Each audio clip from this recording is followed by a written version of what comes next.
Now let's talk about China. It's been a big week for them on the economic front. A few days ago, China announced a major stimulus aimed at reviving the property sector and the stock market. Yesterday, they made another announcement. Beijing will provide cash handouts to the poor. And they're making a big deal out of it. Next Tuesday, the Communist Party will celebrate its 75th anniversary. And on this day, China observes a national holiday, October 1st.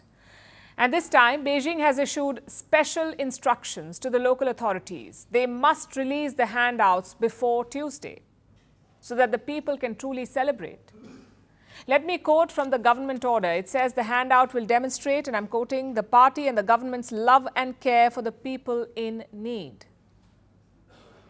This will be a one-time cash handout. And who are the people who will get it? How much money will they get?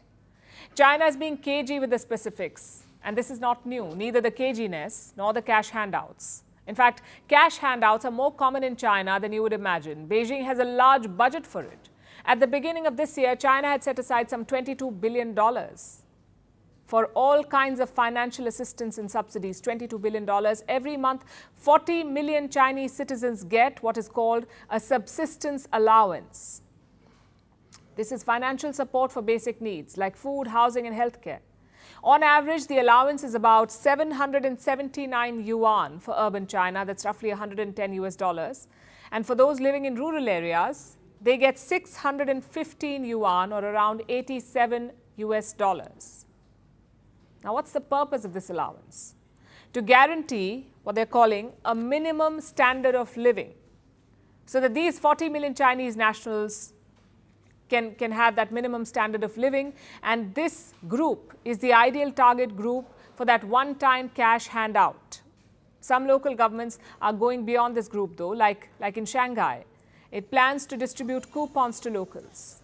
These can be used for dining, hotels and movies. Shanghai is printing coupons worth 522 million yuan. That's more than 70 million US dollars.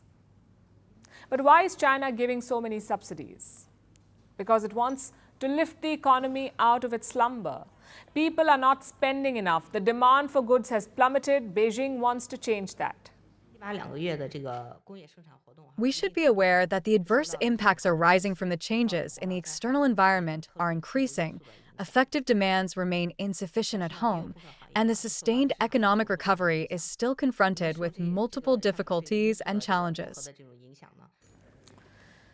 That's why direct benefit transfers make sense. Economists have been pushing Beijing for this. One of the experts to make the suggestion was Huang Yiping. He serves as an advisor to China's central bank, that's the People's Bank of China. Huang had pitched for cash handouts too, and he made the suggestion way back in the month of May, almost 4 months back. For the longest time, China has ignored such suggestions. It has hesitated in issuing any direct support, and it has cracked down on the critics of its economic policy. In fact, recently, one economist went missing.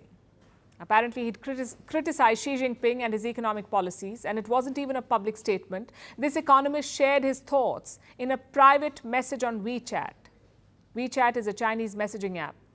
That's where he shared his thoughts on a private message, but his message seems to have caught the eye of Chinese censors because this economist has not been seen in public since April.